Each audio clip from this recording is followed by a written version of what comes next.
Hello दोस्तों, राधे राधे, जय माता दी। कैसे हैं आप सब लोग? उम्मीद करती हूँ आप सब लोग अच्छे होंगे और मैं भी एकदम बढ़िया हूँ। दोस्तों आज करते हैं नए दिन से नए ब्लॉग की शुरुआत। और आज ब्लॉग की शुरुआत हो रही है दोस्तों शाम के 4 बजे और आज है 13 अक्टूबर। और 13 अक्टूबर को जैसे कि आप सब लोगों को पता है आज है अहोई अष्टमी। तो आज मेरा है अहोई अष्टमी का फास्ट। तो अभी मेरी कथा पढ़ने का टाइम हो रहा है और मैं आपको दिखाती हूँ दोस्तों। यहाँ पे मैंने बनाया है मंदिर, ये देख सकते हैं। यहाँ पे मैंने लगा रखी है माता अहोई माता की फोटो। ये देखिए उनको मैंने यहाँ पे चुनर उड़ा रखी है। साथ में मैंने 2 घड़ा रखे हैं यहाँ पे, इनको 2 घड़ कहते हैं। 2 घड़े हैं, एक में मैंने पानी भर के रखा है और एक में मैंने गेहूं भर के रखे हैं। साथ में मैंने उनके भोग के लिए यहाँ पे गुलगुले बनाए हैं और साथ में सिंगाड़े भी चढ़ते हैं इनको। और यहाँ पे देखिए दोस्तों पुए बने हैं और साथ में फल हैं। और ये देखिए दोस्तों यहाँ पे मैंने 1 लोटा ये जल का भर के रखा है। ये शाम को मैं जब तारे निकलेंगे तो तारों को अर्घ दूंगी इनसे। साथ में यहाँ पे मैंने चढ़ाया है श्रृंगार का सामान। और तो ये जाता है सासू माँ के लिए श्रृंगार का सामान। और इसमें कपड़े भी जाते हैं, तो कपड़े हम लेके आ चुके हैं पहले ही। और दोस्तों ये व्रत रखा जाता है अपने बच्चों के लिए। जो अहोई माता का व्रत होता है ये बच्चों के लिए होता है और ये भी निर्जला व्रत होता है दोस्तों। इसमें ना चाय पीते हैं ना पानी पीते हैं। पर आजकल बहुत से लोग पी रहे हैं जिनकी जैसे तबीयत खराब रहती है, दवाइयाँ खाते हैं, तो वो लोग पानी वगैरह पी सकते हैं। पर मेरा निर्जला फास्ट है। मेरा दूसरा अहोई है, ये पिछले साल उठाया था और इस बार मेरा दूसरा अहोई का फास्ट है। तो ये अपने बच्चों की लंबी उम्र के लिए, अच्छे स्वास्थ्य के लिए और बच्चों के उज्जवल भविष्य के लिए रखा जाता है ये फास्ट। और दोस्तों यहाँ पे एक चीज मैं आपको बताना भूल गई हूँ। यहाँ पे स्याऊ माला है, ये देख सकते हैं आप। ये स्याऊ माला है दोस्तों, ये देखिए। ये हर साल इसमें 2-2 दाने, जैसे मेरे 2 बच्चे हैं तो ये एक बच्चे के हो गए 2 दाने और ये एक बच्चे के। तो ये देखिए दोस्तों, ये पिछले साल के 4 दाने हैं और ये इस साल के मेरे 4 दाने हैं। अब जब मैं कथा पढ़ूंगी तो ये माला निकाल के मैं अपने गले में पहन लूंगी और इस माला को मैं फिर दिवाली के दिन खोलूंगी। दिवाली तक मेरे गले में ही रहेगी, जिस दिन लक्ष्मी पूजा होती है उस दिन खोलते हैं। और साथ में दोस्तों ये जो मैंने पानी का घड़ा भर रखा है ये दिवाली तक यहीं पे रहेंगे। और दिवाली के दिन जो ये घड़े का पानी है इस पानी से मैं अपने बच्चों को, दोनों बच्चों को नहलाऊंगी। ये है दोस्तों। अब मैं करती हूँ आगे।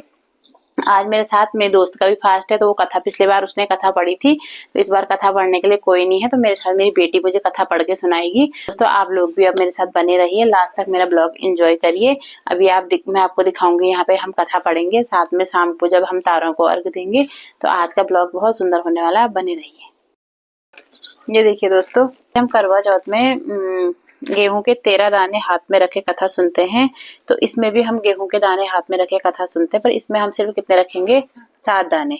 इसमें हम रखेंगे हाथ पे 7 दाने। और साथ में जब हम कथा, जैसे कोई हमें कथा सुनाएगा तो उससे पहले हम ये माला को अपने गले में पहन लेंगे। ये देखिए अभी मैंने आपको दिखाया माला यहाँ पे थी, अब मैंने माला वहां से निकाल के स्याऊ माला अपने गले में डाल दी है। अब इसको मैं दिवाली तक ऐसे पहने रखूंगी और जिस दिन महालक्ष्मी होगी उस दिन मैं इसको खोल के अपने माथे से लगा के और इसको संभाल के रख दूंगी। फिर अगले साल इसमें फिर मेरे 4 दाने और डलेंगे, फिर अगले साल अहोई के दिन फिर ऐसी होगा। अब मैं कथा सुनती हूँ और मेरे साथ आप भी सुनिए।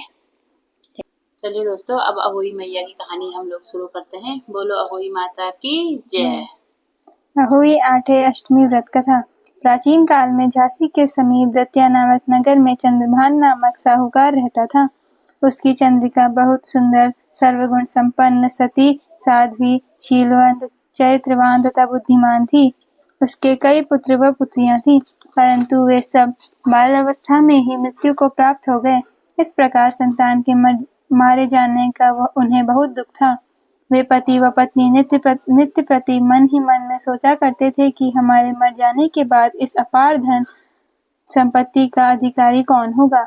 एक दिन उन दोनों ने निश्चय कर लिया कि इस समस्त धन संपत्ति को त्याग कर कहीं वन चलकर भजन करें। ऐसा विचार करके दोनों अपना सब घर द्वार ईश्वर भरोसे पर छोड़कर जंगल को चल दिए। जब चलते चलते थक जाते तो कुछ ठहर कर विश्राम करते और फिर चल पड़ते। इस प्रकार चलते चलते वे दोनों प्राणी भद्रिका आश्रम के समीप शीतल कुंड पर जा पहुँचे। वहां पहुंचकर उन दोनों ने खान पान आदि सब त्याग दिया और निराहार अपने प्राणों को त्याग देने का निश्चय कर लिया। इसी तरह बिना आहार और जल पान के जब 7 दिन व्यतीत कर दिए, तब 7वें दिन आकाशवाणी हुई कि तुम दोनों प्राणी अपने प्राण मत त्यागो। यह बस दुख तुम्हें तुम्हारे पूर्व पापों से भोगना पड़ा है। सो अब तुम अपनी स्त्री से अहोई आठे जो कार्तिक मास के कृष्ण पक्ष में आए उसी आठे को अहोई माता का व्रत और पूजन कराओ। तब अहोई नामक देवी प्रसन्न होकर तुम्हें साक्षात दर्शन देगी। तब तुम उससे अपने पुत्रों की दीर्घायु मांग लेना और व्रत के दिन तुम रात्रि को राधा कुंड में स्नान करना। तत्पश्चात इस आकाशवाणी के अनुसार चंद्रभान की स्त्री उस चंद्रिका ने बड़ी श्रद्धा और स्वच्छ भावना से विधि विधान से अहोई आठे का व्रत किया और स्त्री ने राधा कुंड में स्नान किया। जब वे दोनों स्नान करके वापस लौटे तो उन पर प्रसन्न होकर अहोई माता ने प्रत्यक्ष दर्शन देकर वर मांगने को कहा। तब उस साहूकार दंपति ने हाथ जोड़कर कहा कि हे माता, हमारे बच्चे कम आयु में ही मृत्यु को प्राप्त हो जाते हैं, सो आप बच्चों की दीर्घायु होने का वरदान देने की कृपा कीजिए।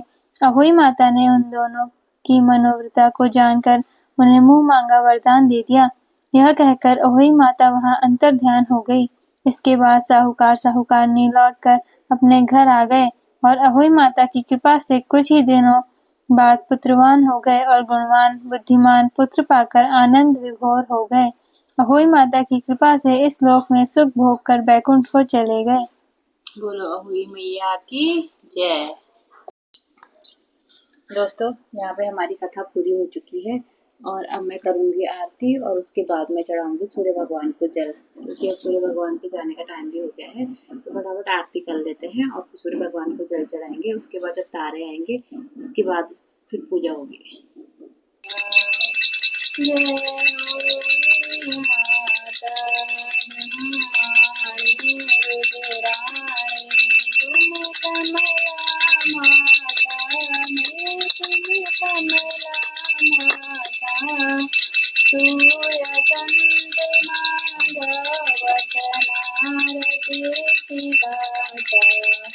जय हो माता, माता रूप निरंजना सुखदां प्रतिदाता मेरा सुखदां आता जो कोई तुमको जावत नित मंगल आता। जय हो माता।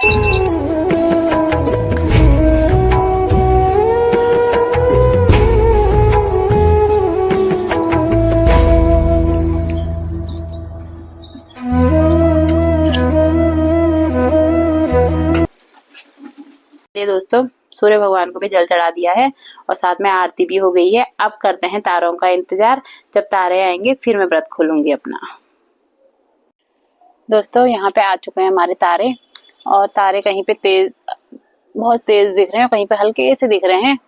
तो अब तारे आए गए हैं, सर के ऊपर ही बहुत सारे आए हैं, आगे भी। अब मैं पूजा कर लेती हूँ।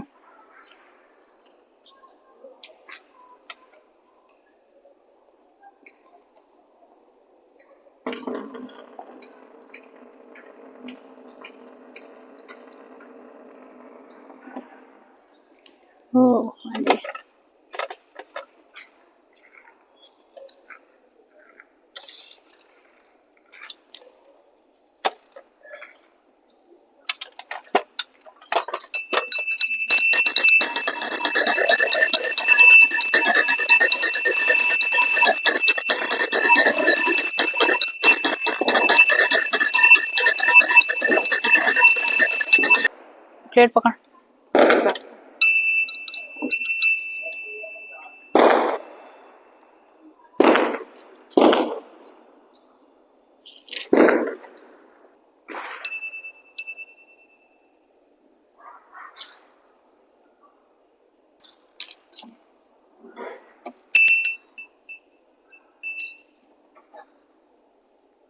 दोनों दिख गए, दोनों तारे। एक तारा आसमान में है और 2 तारे मेरे जमीन पे हैं।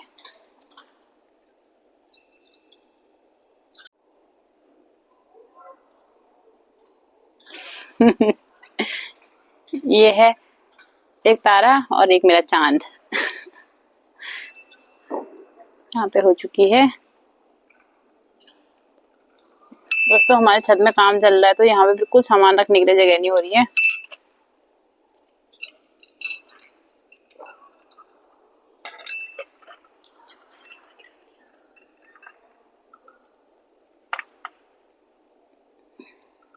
हुई माता मेरे बच्चों को दीर्घायु उम्र देना, हमेशा स्वस्थ रखना, अच्छी बुद्धि देना।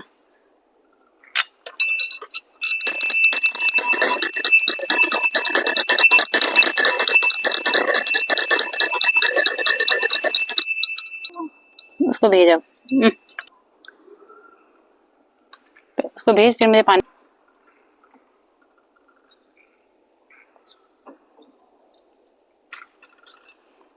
वही माता, इसको तो अच्छी बुद्धि देना, इसकी तो बुद्धि मेरी बिल्कुल भ्रष्ट हो रही है।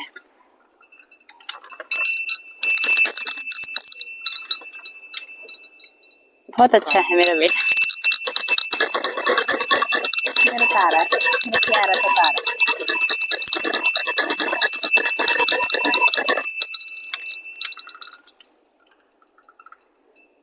चलो, यहाँ पे हमारी पूजा हो चुकी है। अब मेरा बेटा मेरा व्रत खुलाएगा।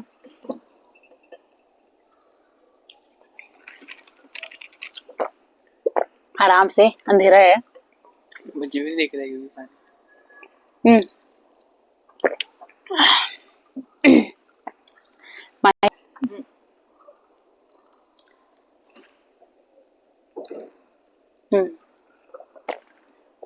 पहले बेटी ने बुलाया, अब बेटी ने। लो,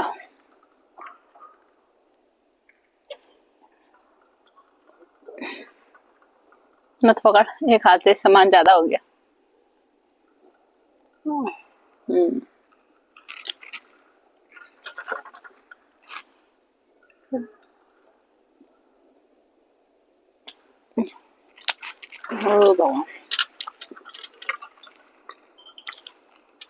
चलिए दोस्तों, हमारी पूजा हो चुकी है। अब हम चलते हैं नीचे। और छत में दोस्तों, हमारी छत है आज, क्योंकि सीढ़ी बन चुकी है।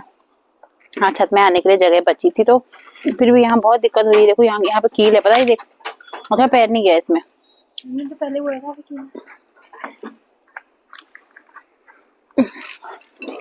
चलो नीचे चलो।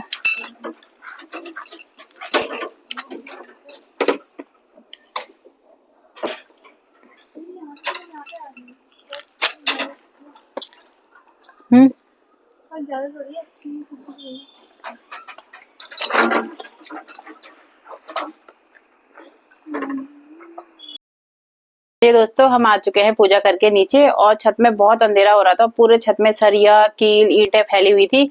जहाँ पे हमको जगह मिली वहीं पे हम तीनों पूजा करके आ गए हैं। और इस बार का हमारा हुई ऐसी रहा, अगली बार हमारा ऊपर बन जाएगा तो अच्छे से करेंगे पूजा पाठ। अभी भी अच्छे से हुई है, पर अंधेरा बहुत था।